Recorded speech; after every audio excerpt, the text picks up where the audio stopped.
Good morning, all of you. I am Leeladhar Bhati, Assistant Professor in Department of Civil Engineering at Raj Engineering College, Jodhpur. Today we are discuss on hydrologic cycle.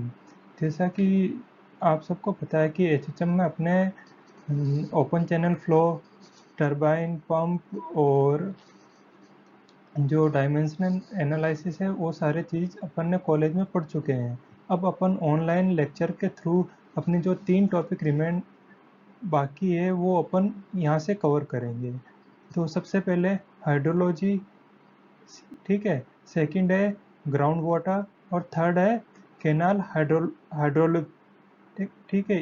In 3 topic को अपन online ही classes में cover करें। तो शुरू करते हैं।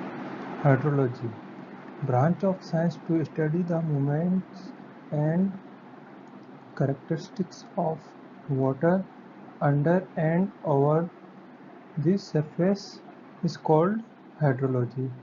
मतलब कि विज्ञान की वह शाखा जिसके अंतर्गत अपन अंडरग्राउंड वाटर और सरफेस वाटर की कैरेक्टरिस्टिक्स और उसका मूवमेंट की स्टडी करते हैं, उसे ही हाइड्रोलॉजी कहते हैं। और हाइड्रोलॉजिकल साइकिल क्या होती है? Hydrological cycle is the continuous movement of water on, above और below the surface of land. मतलब कि कंटिन्यूस जो मूवमेंट है उसकी स्टडी अपन हाइड्रोलॉजिक साइकिल के में करते हैं, भले वो सरफेस के अबव हो या सरफेस के बिलो हो। Water never leaves the earth, it is constantly being cycled through the atmosphere, ocean and land. This process, known as the water cycle, is driven by energy from the sun। तो simple अपन ये बोल सकते हैं कि hydrology है उसमें अपन study करते हैं उसके मूवमेंट और उसका करेक्टरिस्टिक्स की। बट जो हाइड्रोलॉजिकल साइकिल है उसमें केवल अपन अर्थ के ऊपर और अर्थ के बिलो केवल मूवमेंट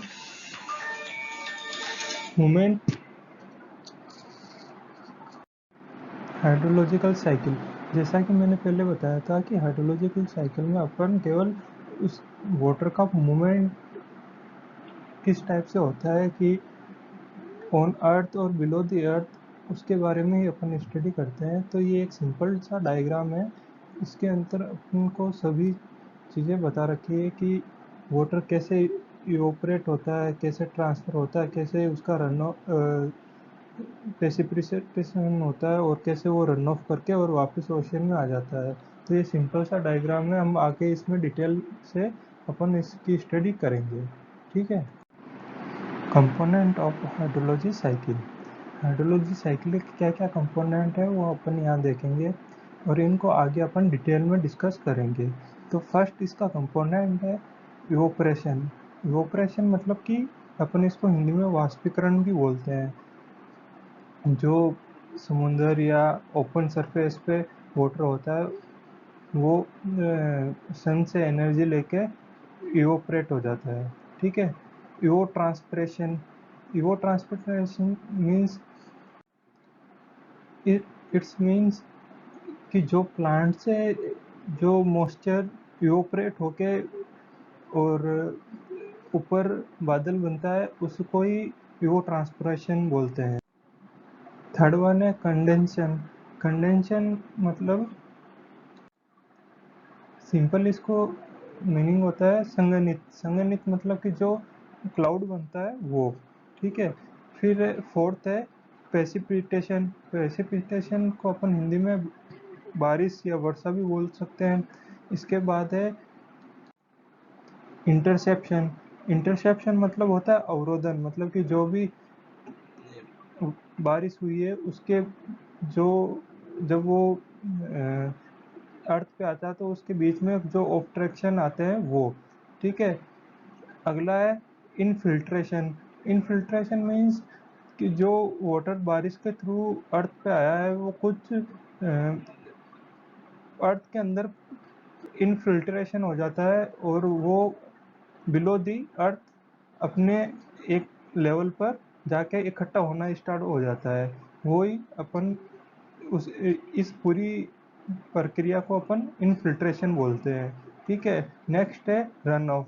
जो बारिश का पानी एक्सेस अमाउंट में आता है वो बहकर किसी स्ट्रीम में या लेक में या फिर किसी डैम में या ओशन में या नदी में जाता है, उसे ही अपन रन ऑफ बोलते हैं। एंड लास्ट है स्टोरेज।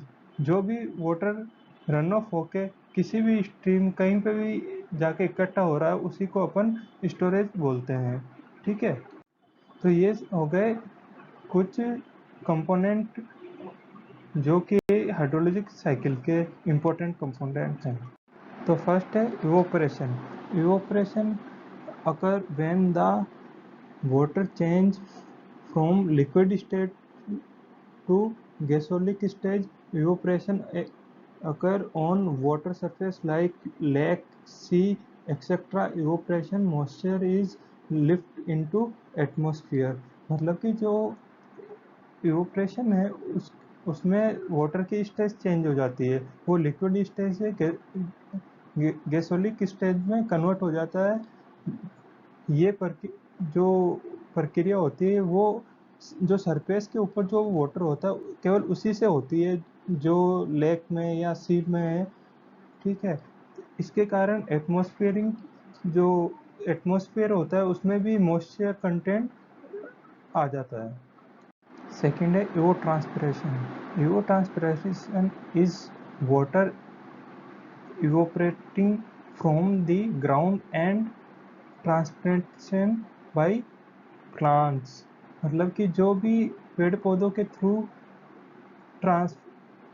ट्रांसपिरेशन होता है मॉइस्चर का, उसी को इवोट्रांसपिरेशन बोलते हैं। ठीक है, evapotranspiration is also the way water vapour enters the atmosphere.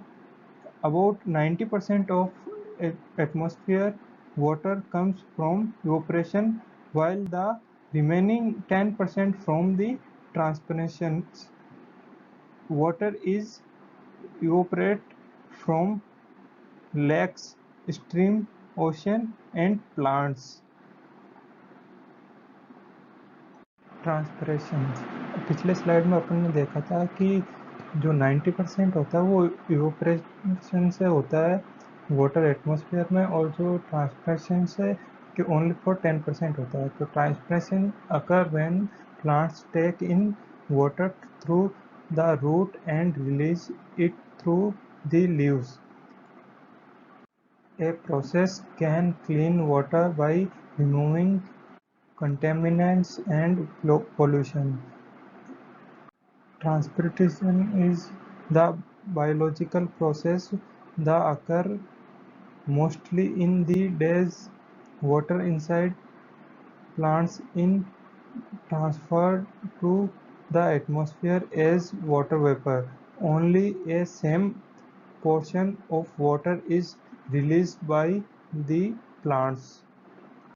जो ये प्रोसेस है वो बायोलॉजिकल प्रोसेस है, और ये जो वाटर है वो वाटर है जो प्लांट्स के थ्रू रिलीज करा जाता है। ठीक है, थर्ड है condensation. Condensation is the process by which water vapour change into water. मतलब कि कंडेंशन वो प्रोसेस है जिसके अंदर जो वाटर वेपर जो इवोपरेट होके ऊपर एटमॉस्फेयर में गई है वो वापस चेंज होती है वाटर में। Water vapour condension to from fog or cloud. Condensation take place due to cooling of air as water rise higher in the atmosphere. It is start to cool and become a liquid again. When a large amount of water vapor condense, it result in the formation of cloud। मतलब कि जब ये large amount के अंदर water vapour संघनित हो जाती है तो इसके रिजल्टेंट में क्लाउड बनते हैं। ठीक है, इसका सिंपल डायग्राम अपन आगे देखेंगे। ये आप इसमें भी देख सकते हो, कूल वाटर जो गैस होती है वो ऊपर होती है और नीचे एक जमी हुई ग्लास में नीचे होता है। ये सिंपल सा डायग्राम है इसका, जो ओशियन से इवोपरेट होकर विंड के साथ ऊपर जाता है, और यहाँ पे जब ये किसी पहाड़ या किसी ऑब्स्ट्रक्शन इसके बीच में आता है तो इससे टकराकर ये थोड़ा जो एटमॉस्फेयर में जो मॉइस्चर होता है वो कूल होता है और नीचे प्रेसिपिटेट होना स्टार्ट करता है। Condensation can form fog, due and cloud.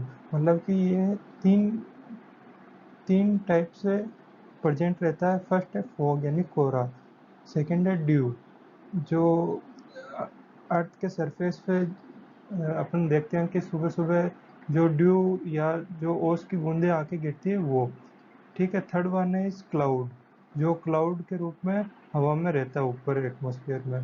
तो इसमें सबसे पहले fog form when air near the surface is cold and nearly saturated with water.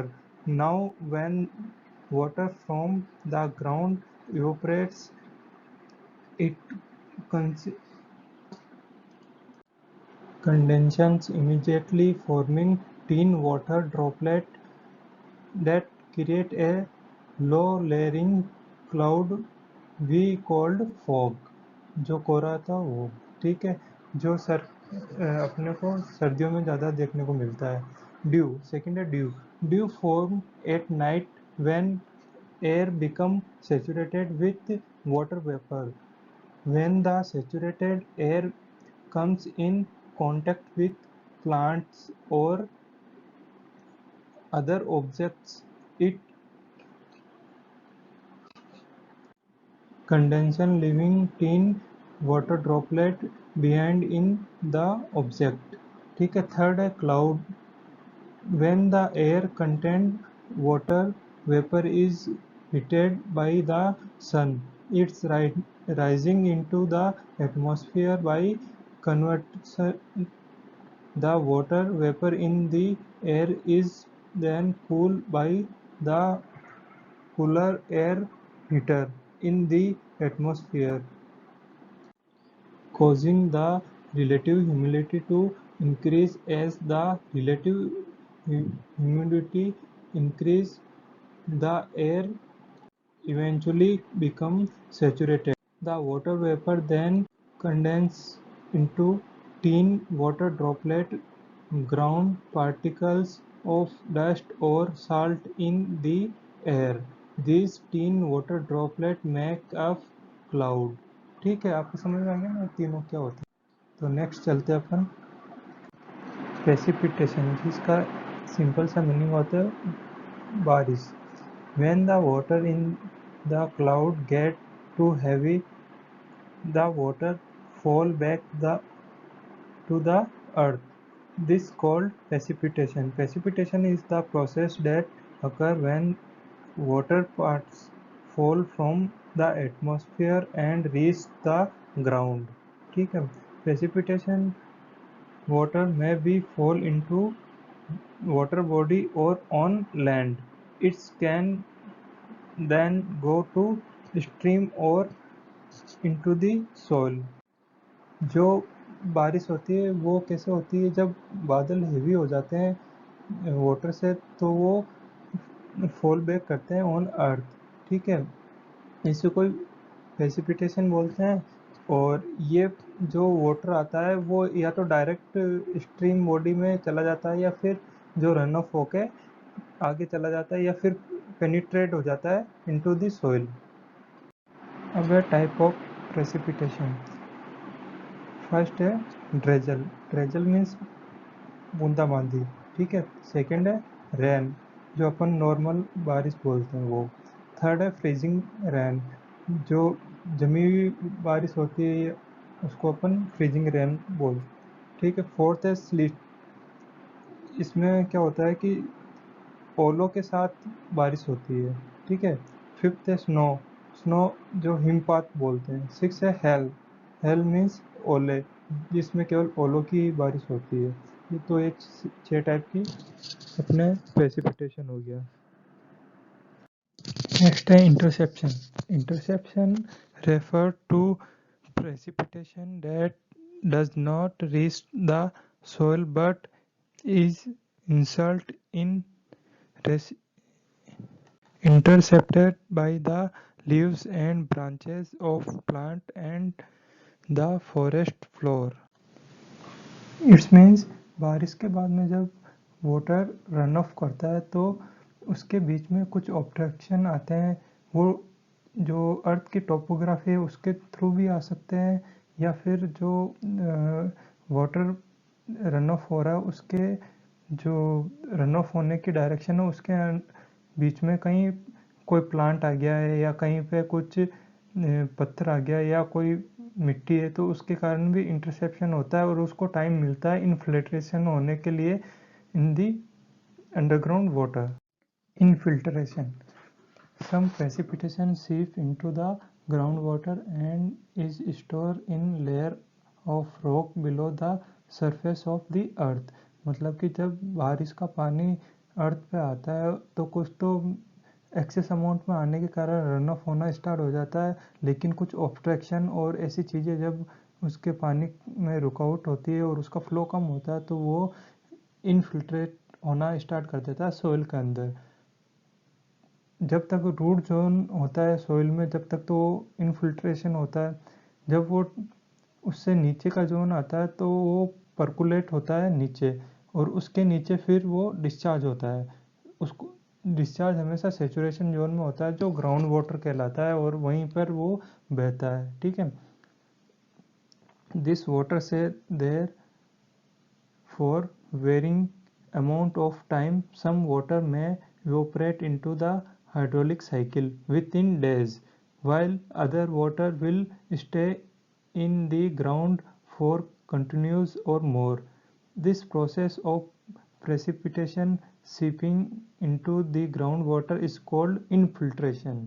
ठीक है, जो ये सीपिंग हो रहा है वाटर वही इनफिल्ट्रेशन कहलाएगा जो रूट जोन में हो रहा है। ठीक है, it is measure in inch per hour और मिलीमीटर पर आवर। अपन बारिश को इसी से ही नापते हैं कि कितने इंच पर आवर हुआ है। ठीक है, इट्स मेजर यूजिंग इनफ्लेट्रोमीटर। ठीक है, जैसे ये डायग्राम देख लो आप, इस डायग्राम के अंदर जो ये इनफिल्ट्रेशन जोन है आपका ये रूट जोन में हो रहा है। ठीक है, इसके बाद में ये परकुलेट होता है ट्रांसमिशन जोन में। ठीक है, इसके बाद ये डिस्चार्ज हो रहा है सेचुरेशन जोन में। ठीक है, मैं अब इसको थोड़ा क्लियर कर देता हूँ। यहाँ से जब बारिश हो रही है तो ये देखो कुछ वाटर तो यहाँ पे इवोपरेट हो जा रहा है हैंड टू हैंड। ठीक है, और कुछ वाटर क्या कि अंदर इनफिल्ट्रेट हो रहा है और कुछ रन ऑफ हो जाता है, तो इस टाइप से ये होता है। सेकेंड लास्ट है रन ऑफ।